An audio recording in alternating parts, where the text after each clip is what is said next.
and welcome everybody to a new video from Joggler66, Hour of the Truth. This is the 15th reading, if I am not mistaken. I just checked it, yeah. It's the 15th reading of the wonderful book, The Secret History of the Jesuits by Edmond Paris.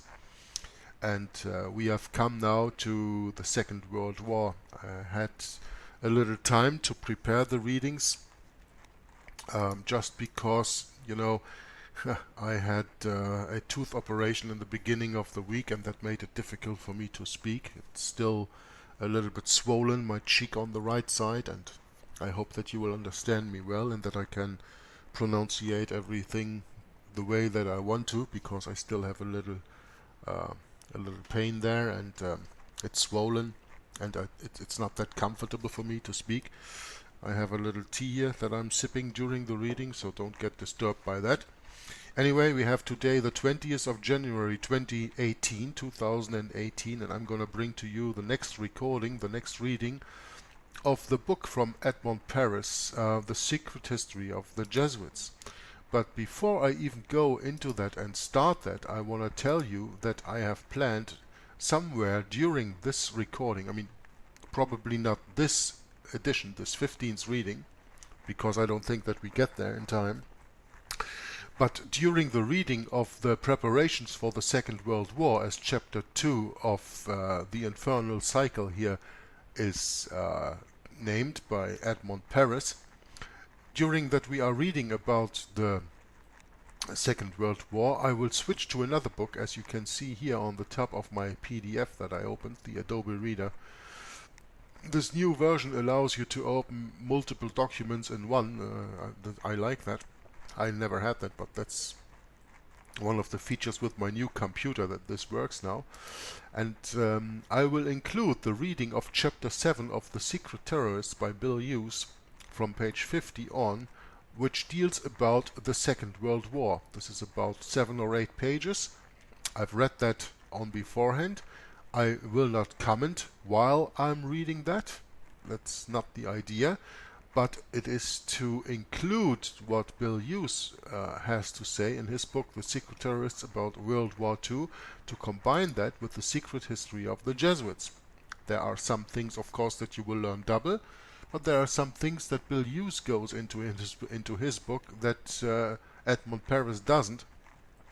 And therefore I think it is quite interesting to see these both things combined and, to learn even a little bit more about World War II as just from Edmond Paris, as we of course learn from his book here. Now, let me see that I can put up the picture for the reading. So, and then we are going to start right now on page 122 in the PDF of the book The Secret History of the Jesuits, which is page 123, as you can see in the actual book probably. Even though I have the book, Brett Norman was so wonderful to send me this book as a gift, I decided to take this desktop camera to record the rest of the book reading, and of course then I cannot use the actual book, but I will always keep that for in reference, and here and there it is nice to have a read on that. So anybody who has the money to buy this book, I can only advise you to get it into your hands. And of course, otherwise you can download the book for free on the internet. From the internet, I provided the download links for the free PDF in the description box of this video. But now, without any further ado, I'm going to start reading section 5, chapter 2, which is still called The Infernal Cycle, the preparations for the Second World War. Now in 1919, the sons of Loyola reaped the bitter fruits of their criminal politics. France had not succumbed to the thorough bleeding. The apostolic empire of the Habsburgs, which they had encouraged to punish the Serbians, had disintegrated, liberating the Orthodox Slavs from the yoke of Rome. Russia, instead of coming back to the Roman fold, had become Marxist, anti-clerical, and officially atheistic.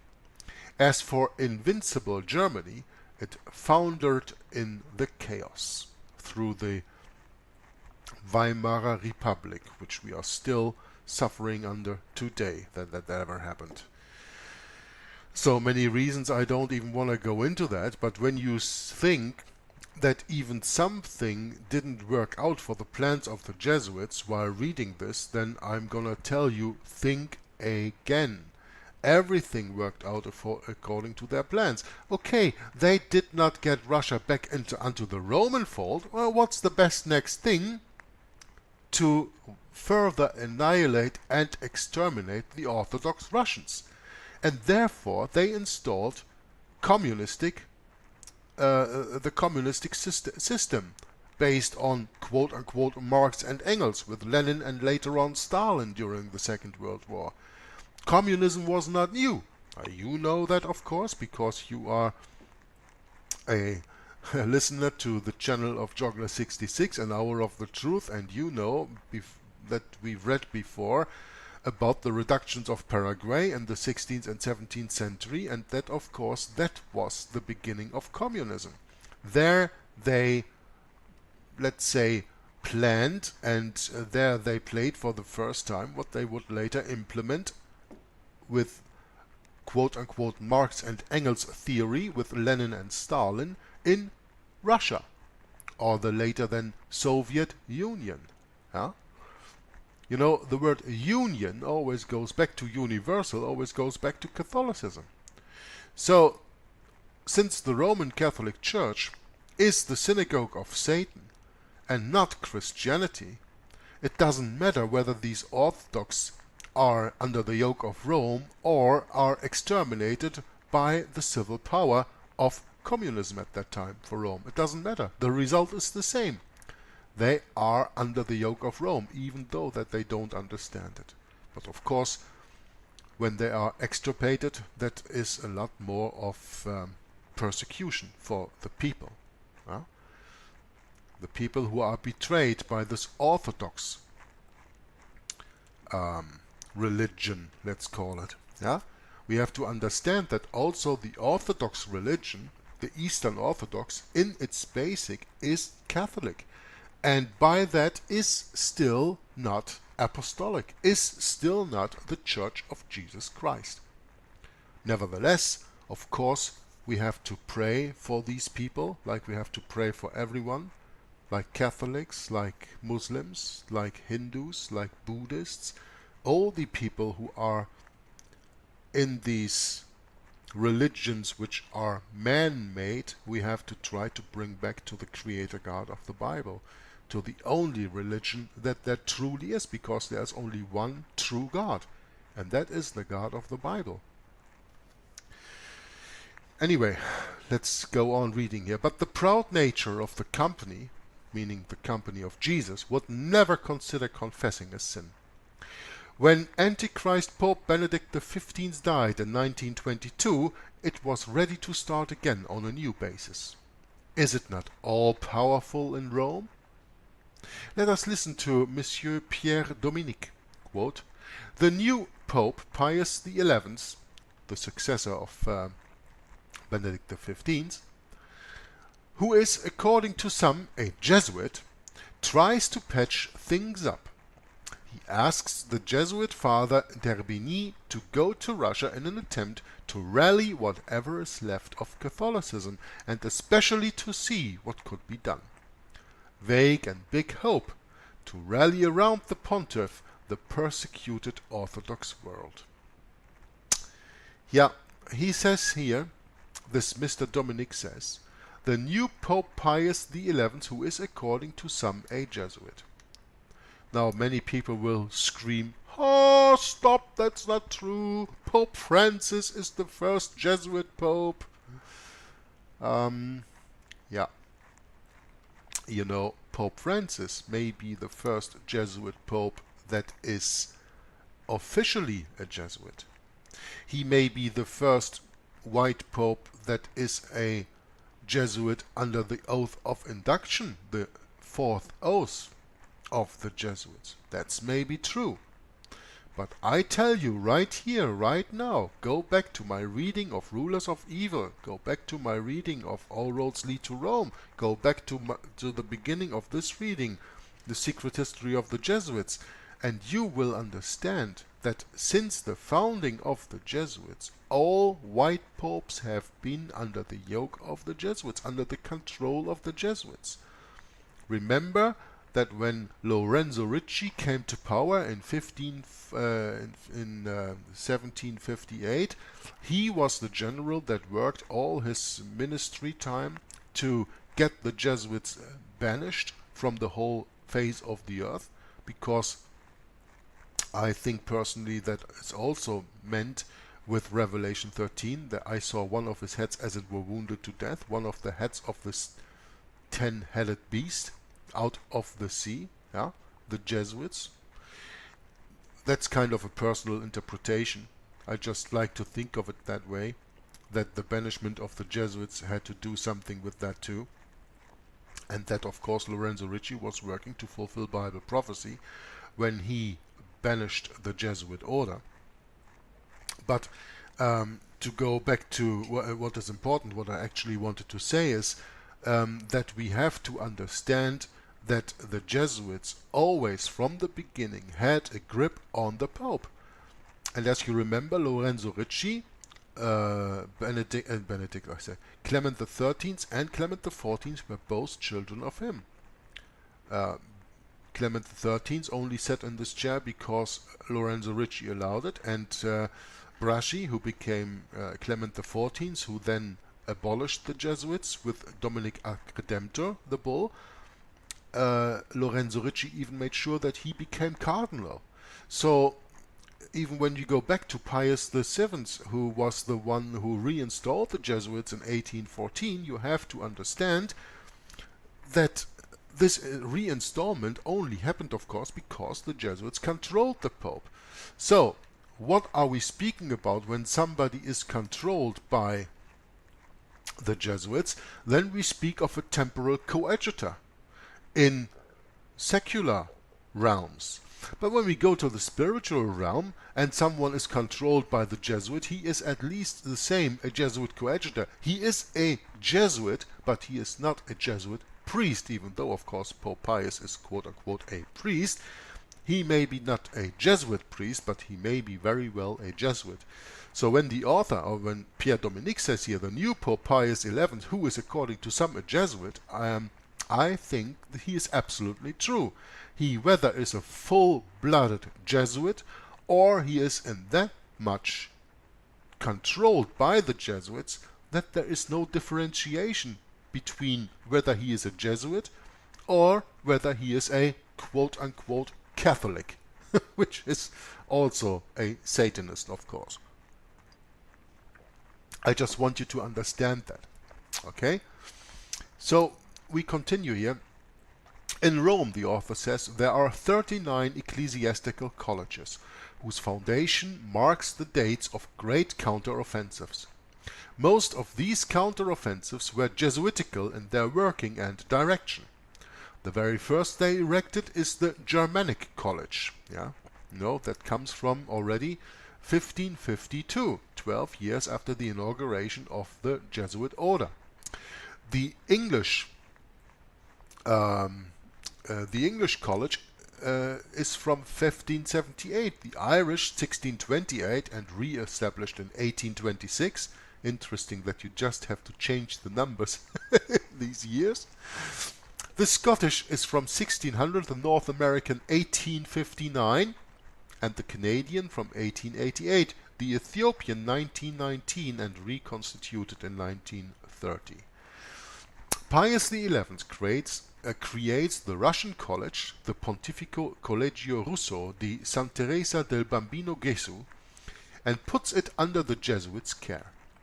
They also look after the Oriental Institute, the Institute of St. John Damascene, the Polish College, and later the Lithuanian College.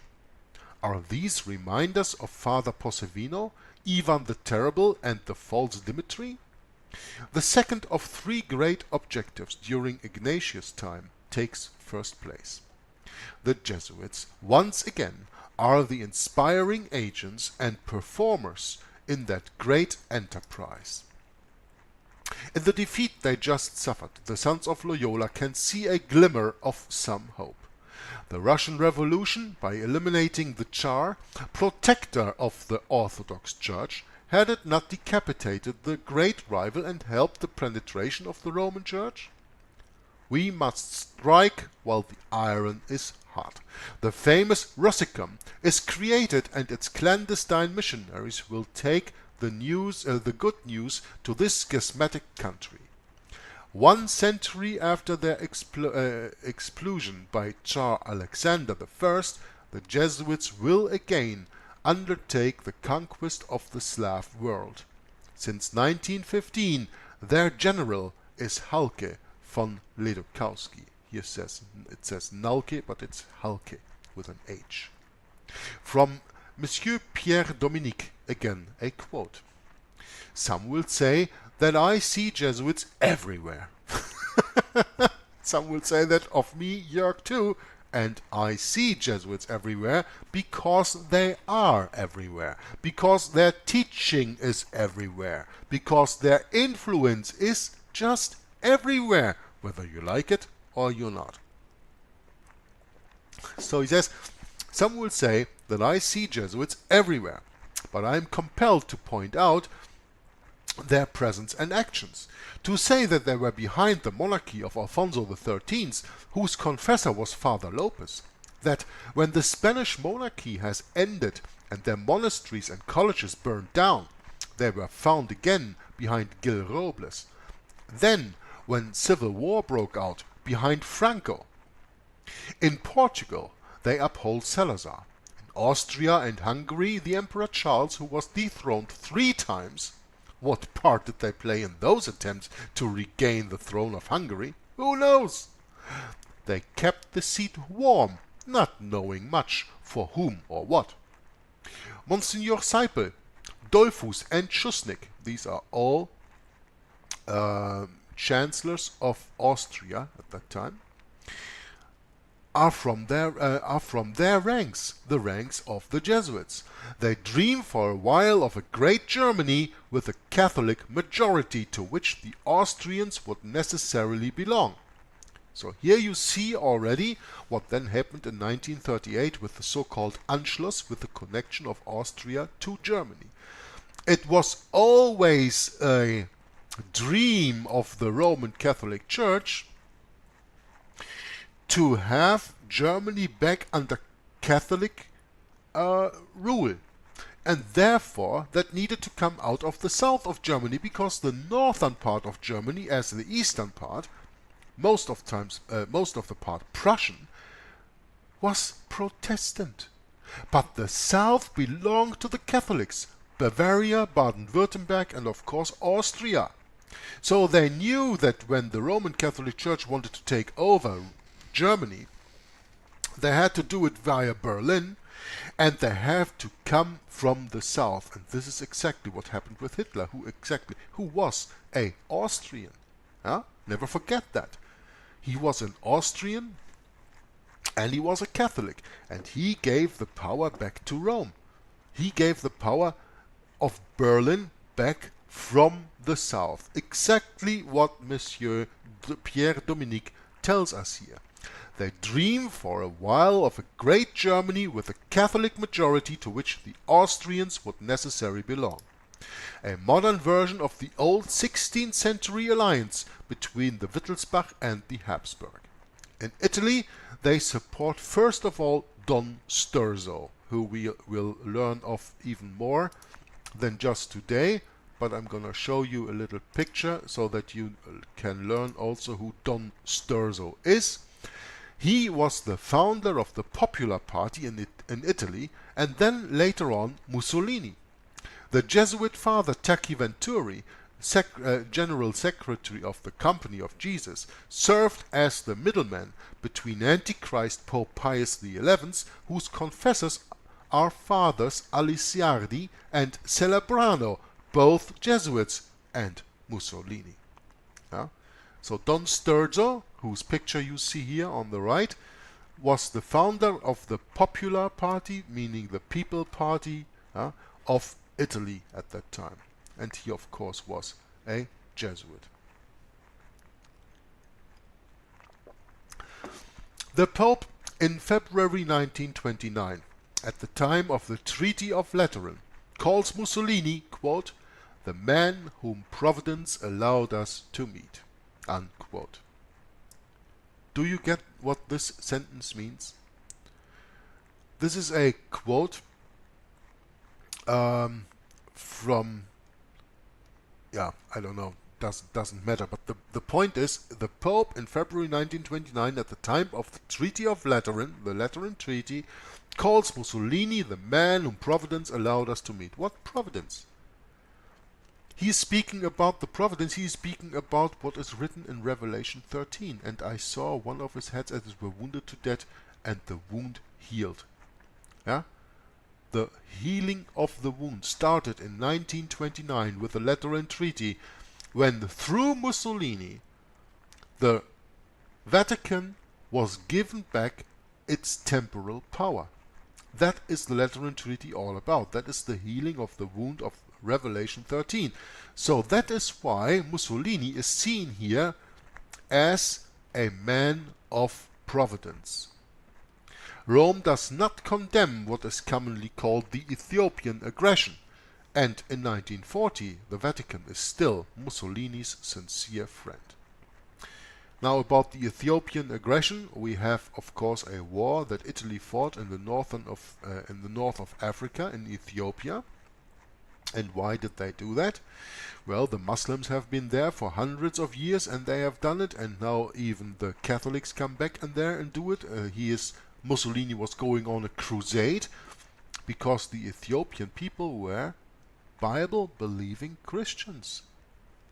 Something that you maybe did not know. And the Ethiopian aggression was nevertheless, even though Mussolini performed this, he was still a sincere friend of the Vatican. Another quote that comes here from Frederick Hoffitz's L'Équivoque catholique et le nouveau cléralisme, but as I told you before, I'm not going to read all these different quotes where they come from. The quote we've just read, of course, comes from Pierre Dominique, as you see here.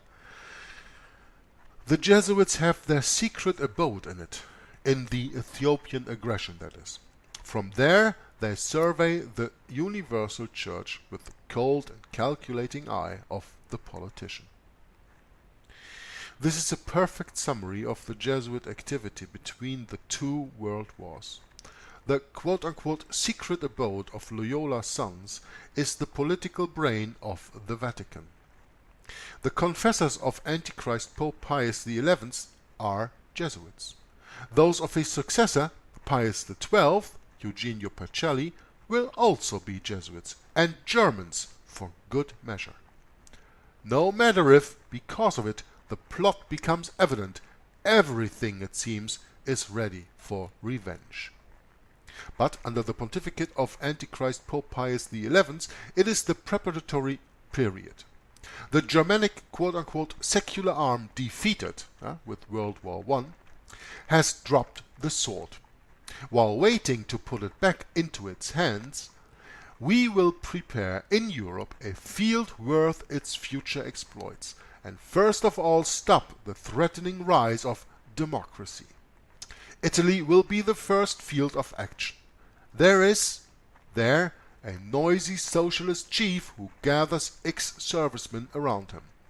This man proclaims an apparently intransient doctrine, but he is ambitious and lucid enough to realize how precarious his position is.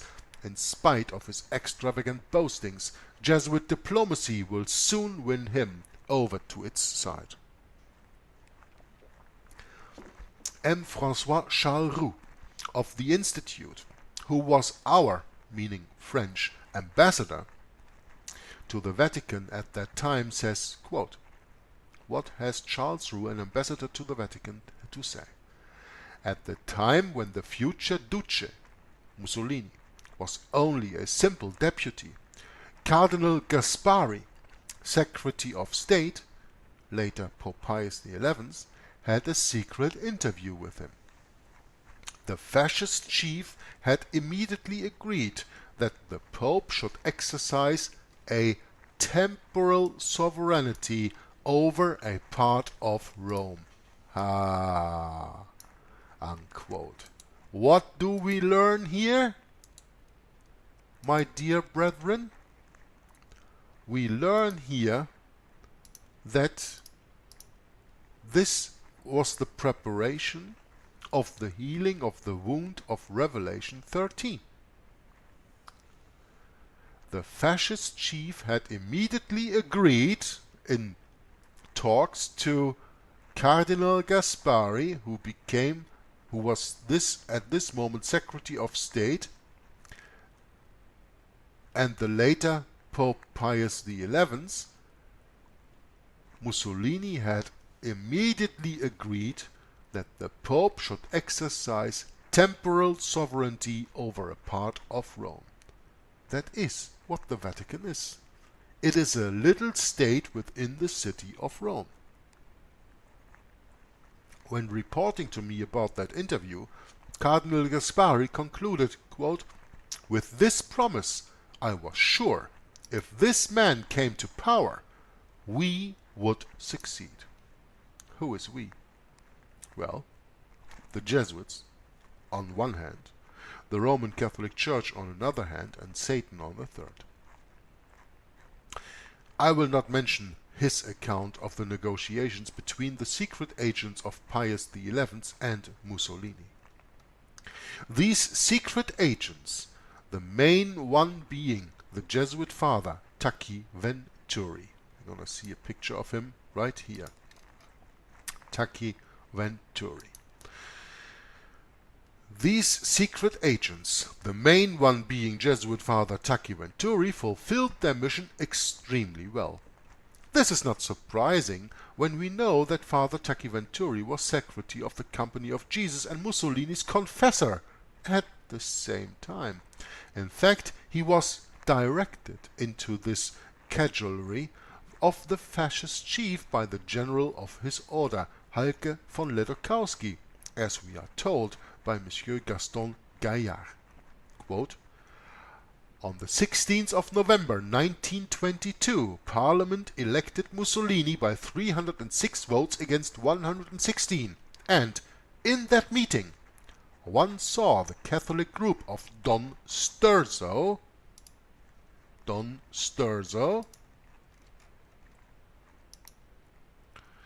one saw the Catholic, I've lost it here, of Don Sturzo, supposedly Christian Democrat, voting unanimously for the first fascist government."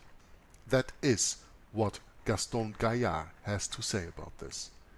10 years later, the same maneuver brought about a similar result in Germany. The Catholic Zentrum of Monsignor Kaas assured by its massive vote the dictatorship of Nazism.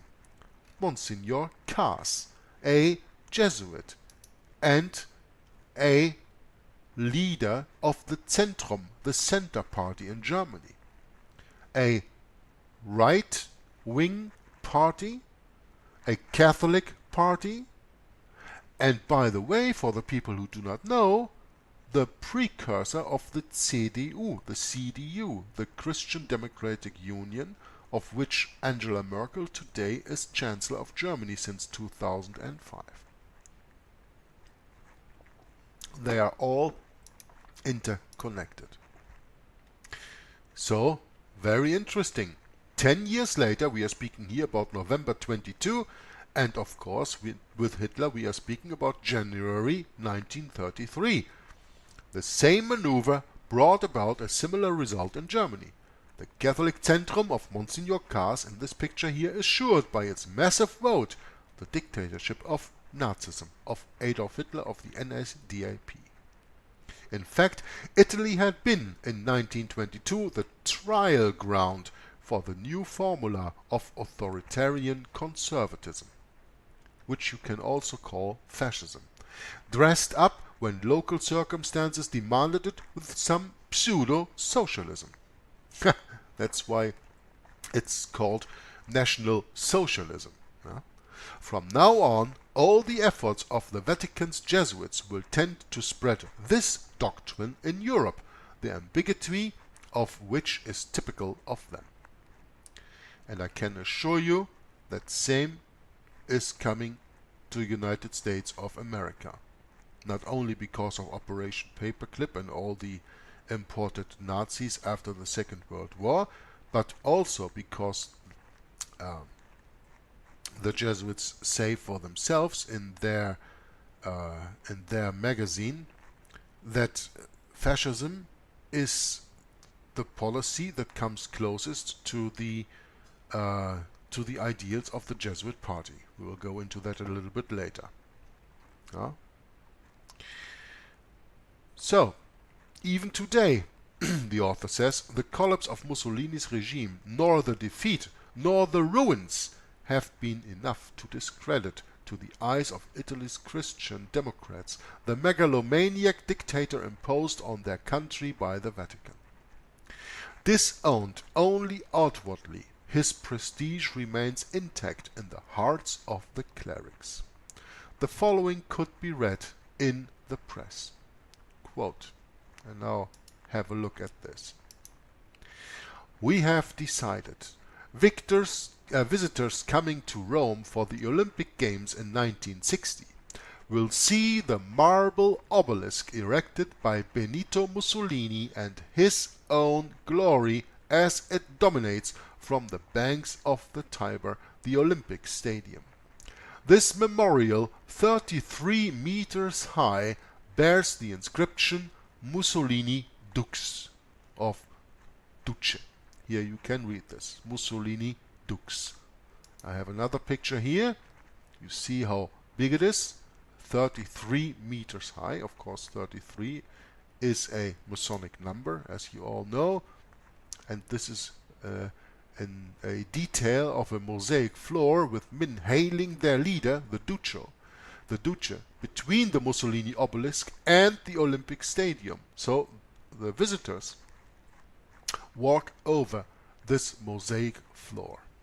But let's keep this obelisk a little bit in picture during the reading for the next few moments at least, that you can see that where has ever been the fascism of Mussolini been damned in Italy? Good question, eh? When they still have this obelisk even today.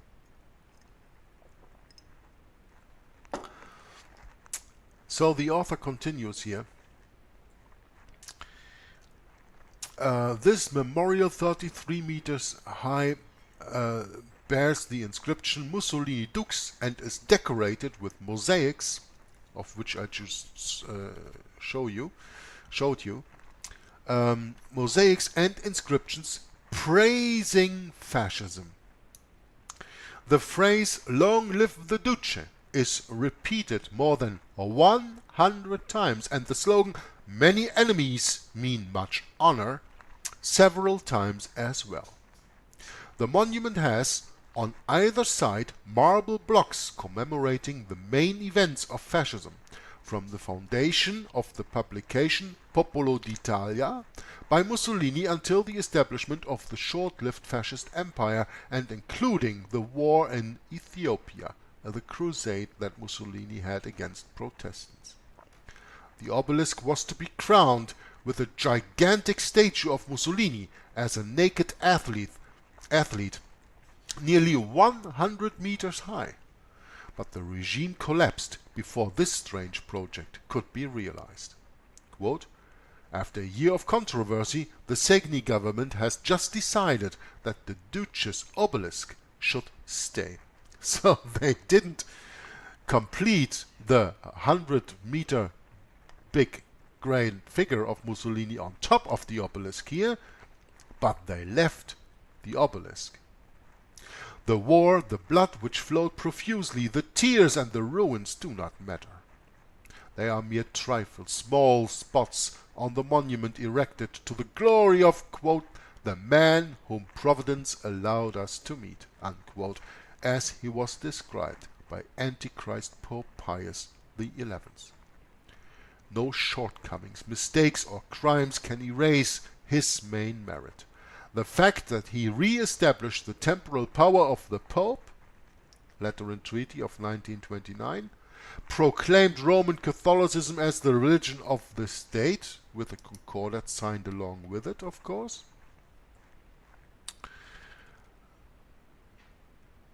and gave the clergy, through laws still being enforced, complete power over the life of the nation. It is to testify too that Mussolini's obelisk must stand in the heart of Rome, for the benefit of foreign tourists looking at it admiringly or ironically, and in the hope of better times which would allow the erection of the naked athlete 100 meters high, symbolic champion of the Vatican. If they're gonna erect that figure ever, I don't know, I don't care, but even the plans that they have say enough. Don't they? Don't you think?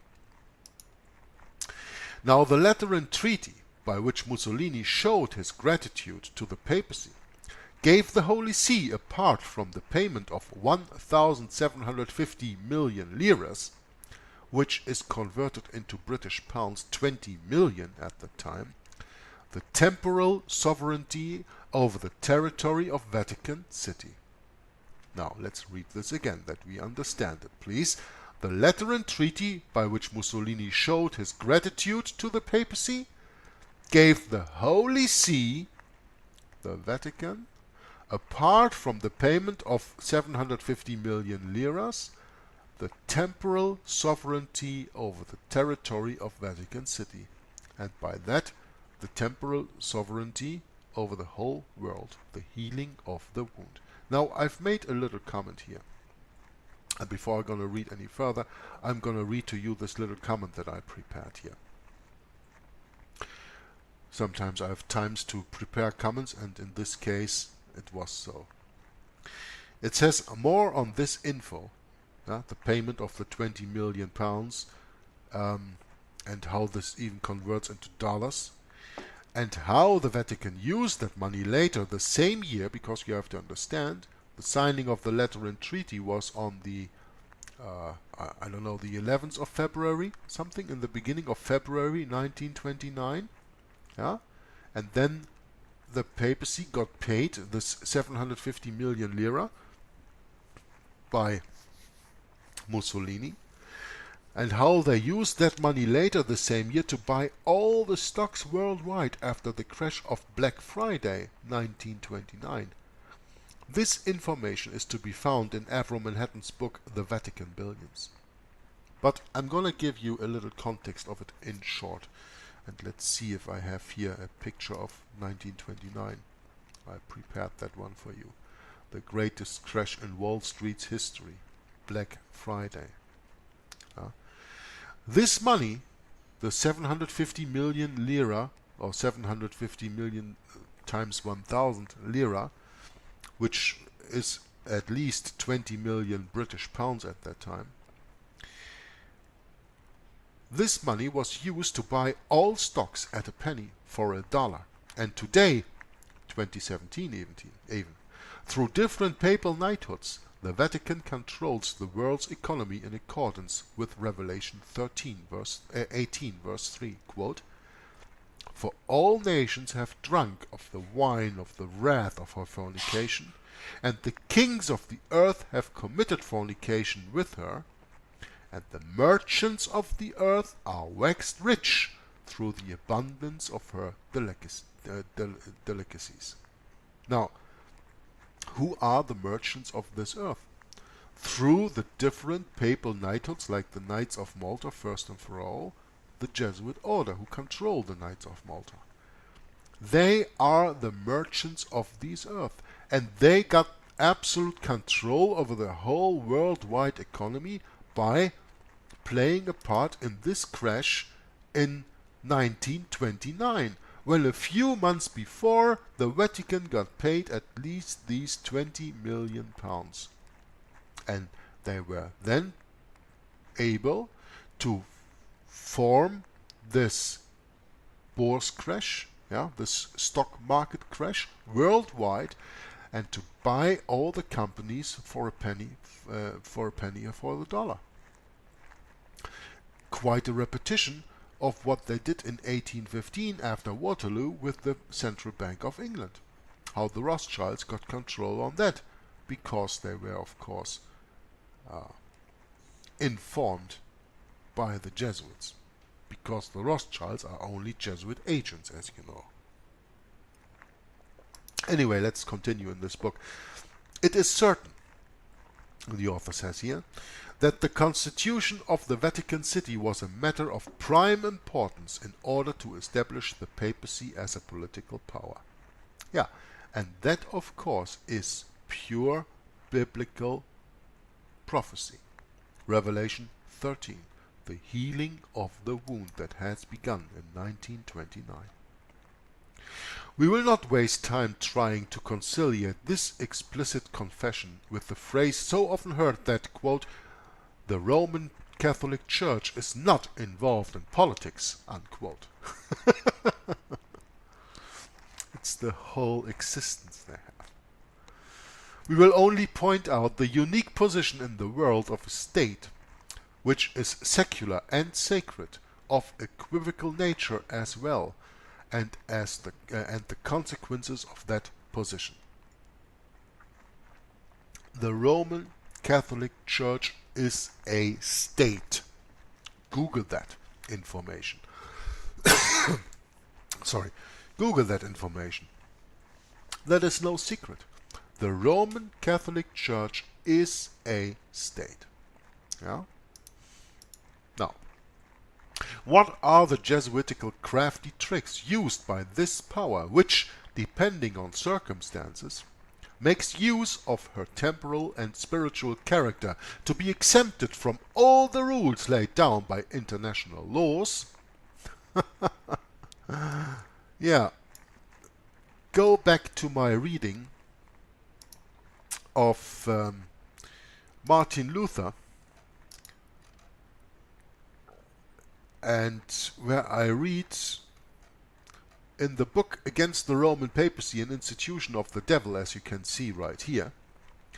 And there you will learn about exactly that fact. I have an own playlist, Against the Roman Papacy, an Institution of the Devil, a book written and published by Martin Luther in 1545 that biblically and historically explains to you that the papacy and only the papacy is the Antichrist. And within this book we learn that the rule maker, let's call it simple in simple words, the rule maker does not adhere to the rules he makes for others. And Martin Luther points that out in that book too. So I don't go into that, but I just want to advise you, if you haven't watched these videos, go to the playlist Against the Roman Papacy and Institution of the Devil, and you will learn about that. For the moment I have uploaded, I don't know, 5 or 6 parts, and there are in total 19 parts of that book reading to come. So a lot for you to learn. The nations themselves have lent their hand to this trickery and, by doing that, helped its penetration into their midst, the Trojan horse of clericalism. Highlighted because I think this is a very important or interesting sentence. The Trojan horse of clericalism.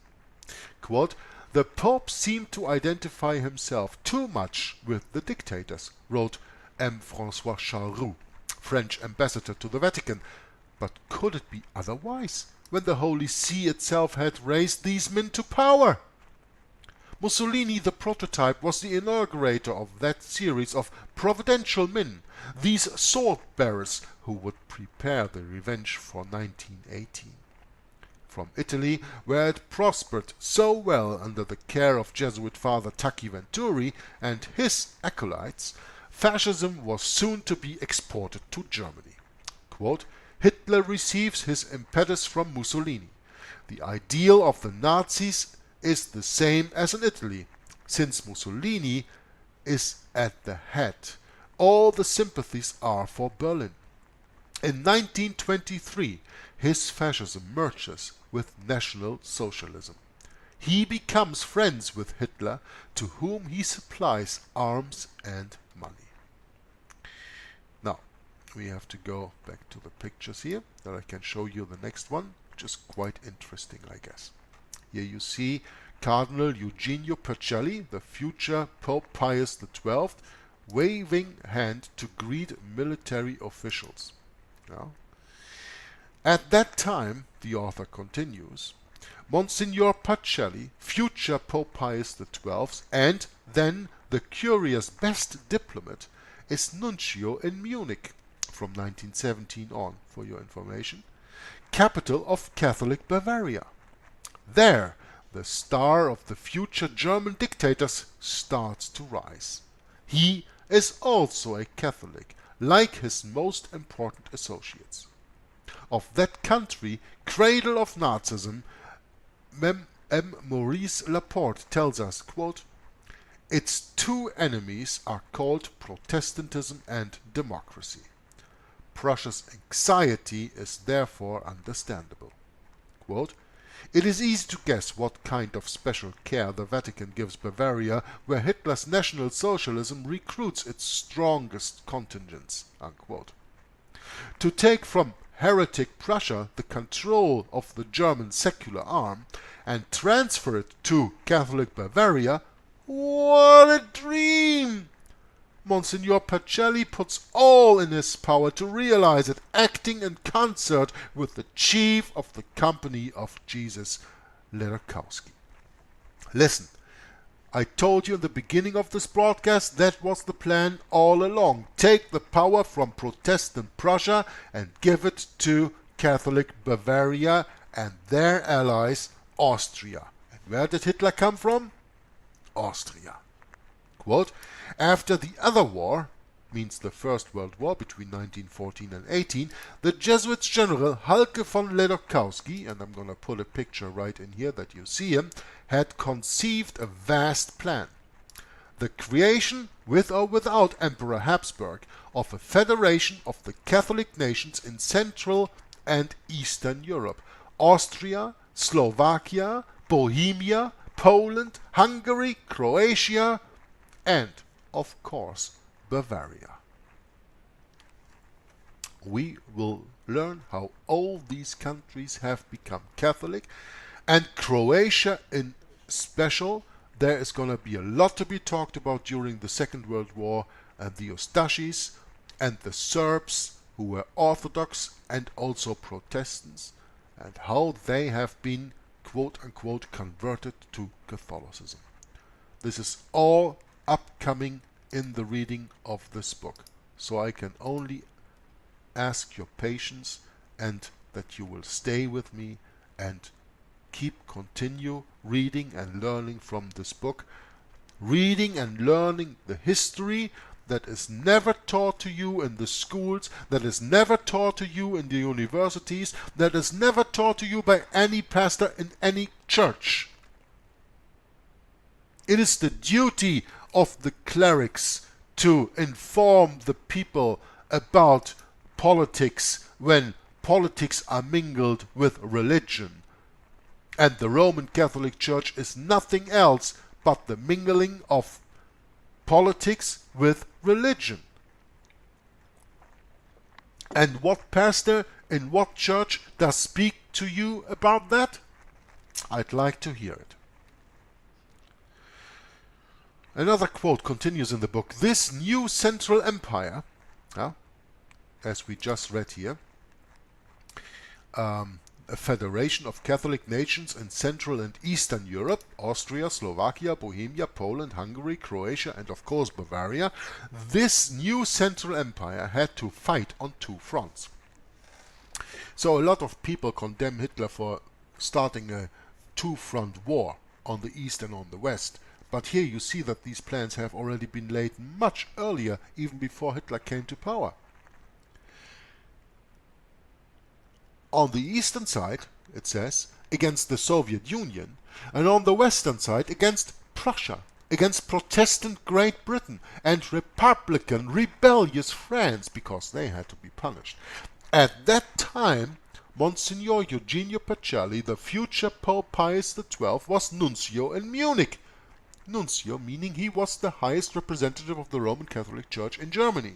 Then in Berlin, because he moved then from Munich to Berlin, as did the power that went to Berlin, the Roman Catholic power, and an intimate friend of Cardinal Faulhaber, von Ledokowski's main collaborator.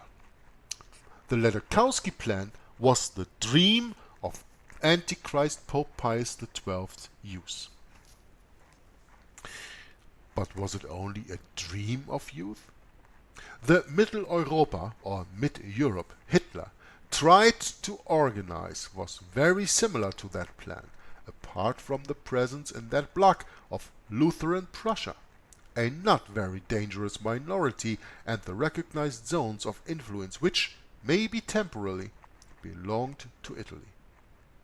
In fact, it was the Ledokowski plan, adapted to the needs of the times, which the Führer was trying to realize under the patronage of the Holy See, with the help of Franz von Papen, secret Chamberlain of the Pope, and the Nuncio to Munich, then Berlin, Monsignor Pacelli.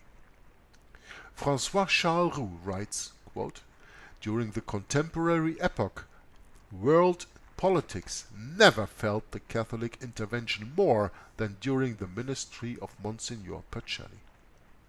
And from Joseph Roven we read, quote, "Now, Catholic Bavaria is going to welcome and protect all those who sow trouble and all those confederates and assassins of the de la Sainte Vime." Now, what is the de la Sainte Vime? What does this talk about? And I looked it up because I didn't want you to be as ignorant as me about it, because Saint Vime didn't say anything to me.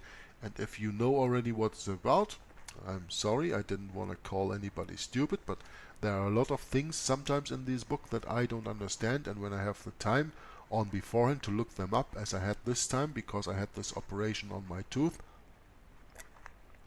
then I'm gonna look this up and bring to you the information. What is he talking about here? Roven says now Catholic Bavaria is going to welcome and protect all those who sow trouble. Trouble for the Roman Catholic Church, of course. All those confederates and assassins of de la Sainte Vime. Now, the Vemic courts, it says, the Vemgericht, Holy Vime, or simply Vime, also spelled Fime, Femgericht, are names given to a proto-vigilant tribunal system of Westphalia in Germany, active during the later Middle Ages, based on a fraternal organization of lay judges called free judges, Freischöffen oder francs-juges in French. The original seat of the courts was in Dortmund. Proceedings were sometimes secret, leading to the alternative titles of secret courts, which in German is heimliches Gericht, silent courts, a Stillgericht in German, or even forbidden courts, verbotene Gerichte. After the execution of a death sentence, the corpse could be hung on a tree to advertise the fact and deter others, a Vime, or on a miniature in Herforder Rechtsbuch. A peak of activity of these courts was during the 14th and 15th centuries, with lesser activity attested to the 13th and 16th centuries, and scattered evidence establishing their continued existence during the 17th and 18th centuries. They were finally abolished by order of Jerome Bonaparte, King of Westphalia, in 1811. Now, if you still don't get it, we are talking about secret tribunals, yeah? As we said here, silent courts, forbidden courts, secret courts. This is actually what the Inquisition was all about. So, Mr. Roven says, Catholic Bavaria is going to welcome and protect all those who sow trouble, all those confederates and assassins of the de la Sainte Vime. Assassins of de la Sainte Vime means people who wanted to abolish the working of the Inquisition. You get it? Going back to Trentine politics, going back to the Inquisition. This is what the sentence says, and therefore I thought this little explanation was quite interesting and necessary. From amongst these agitators, the author continues, the choice of Germany's regenerators will fall upon Adolf Hitler, who is destined to triumph over the democratic mistakes under the Holy Father's standard. Of course, Adolf Hitler, he is a Catholic, like his principal collaborators. Quote, the Nazi regime is like a return to the government of southern Germany. The names and origins of its chiefs demonstrate it. Hitler is specifically Austrian, Göring is Bavarian, Goebbels is Rhenish, and so on. Unquote. In 1924, the Holy See signs a concordat with Bavaria. In 1927, we can read in Cologne's Gazette, Pope Pius XI is certainly the most German pope who ever sat on the throne of Saint Peter. Interesting, huh? Pope Pius XI is certainly the most German pope who ever sat on the throne of Saint Peter. His successor, Antichrist Pope Pius XII, Eugene de Pacelli, will even rob him of this palm. But for the time being, he pursues his diplomatic career, rather his political career, in this Germany for which, as he later told Ribbentrop, quote, he would always have a special affection, unquote. And let me assure you, not because he loves Germany, but because he loves to tread on it. The Jesuits are never loyal to any country. They never love any country, and when they say that he, like in this case, Pope Pius XII, will have a special affection for it, it only means that he has a special hatred for it. That's what they actually mean. Don't forget that these people say one thing and mean another. Now, promoted nuncio in Berlin, he works with Franz von Papen at destroying the Weimar Republic. Yeah, that is the fake democracy that was installed into Germany after the losing of the First World War. On the 20th of July in 1932, a state of siege is proclaimed in Berlin, and the ministers expelled manu militari. This means with a military hand. Remember, the Jesuits are a military order, so they expel the ministers militarily.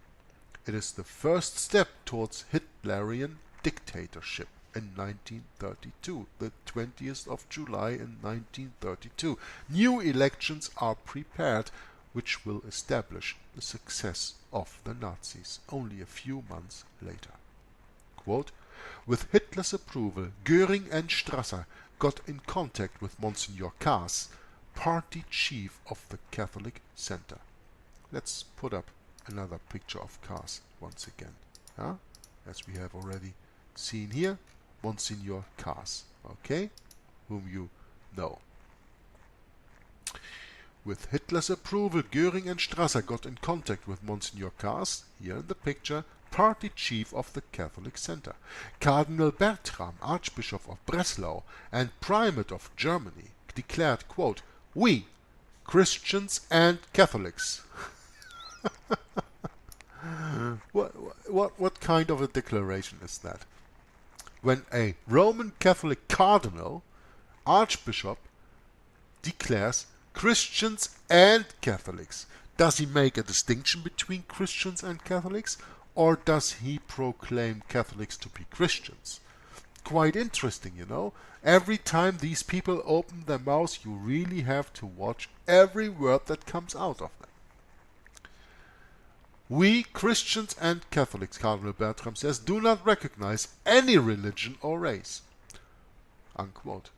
With many other bishops, he tried to warn the faithful against the pagan ideal of the Nazis. Obviously, this prelate had not understood papal politics, but he was soon going to be taught. And otherwise, if found a liberal, put into a concentration camp and extirpated.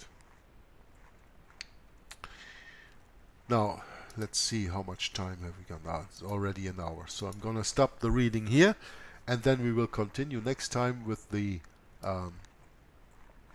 quote from the Mercure de France, which gave an excellent study in 1934, and that's a nice point next time to continue. And we'll see when we will turn to chapter 7 of this the Secret Terrorists, World War II, maybe the next reading or the one after, but I'm gonna tell you already now it's gonna come anyway. So I thank you very much for watching this video and for listening and for commenting, and when you have any questions, I'm glad to hear them in the comment section of the video. And until next time, Joggler66 from Hour of the Truth signing off, says God bless you and bye bye. Especially I work in dealing with the infiltration of churches and religious institutions as well as government. That cover a tremendous number of institutions. And the purpose of that infiltration was what for? Well, the purpose is what the Roman Catholic system has all the time as her own purpose, is to infiltrate, to penetrate all the areas of life where the Roman Catholic can have control and access for the coming world government. Simply put, this country and this world benefit from your commitment to Jesuit principles, to being men. As a graduate of another great Jesuit institution, Xavier University, I have great affection for the value and purpose of a Jesuit education.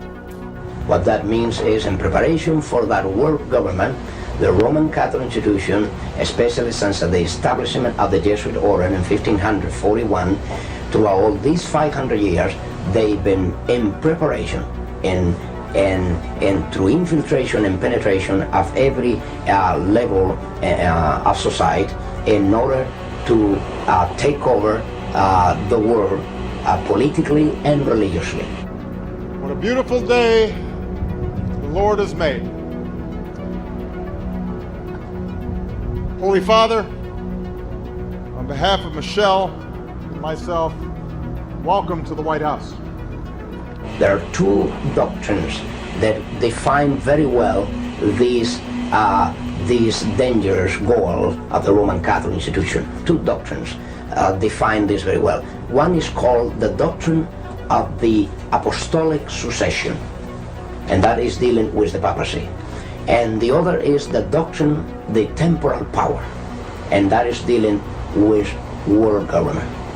Of course, both, because you can see that even the Pope and his own individual office, he meet those requirements. He is not only the head of his church, as he called himself, John Paul II, the present Pope. He said he is the pastor of his church. He is not only that, but he is the head of his state. It is a sign, perhaps, of how far we have come in this country that today's news of formal recognition between the governments of the United States and the Vatican did not create a furor. Once upon a time, it would have. Once upon a time, and not all that long ago, it did. From the time of President Washington, that was the first president to be utilized by the Jesuits. If you were not aware of that, President Washington already was initiated by the Jesuits to bring about the first communication with the Vatican ever known in this country. From there on, President Reagan, throughout all this time, President Reagan has come to fulfill the greatest moment in the history of this conspiracy.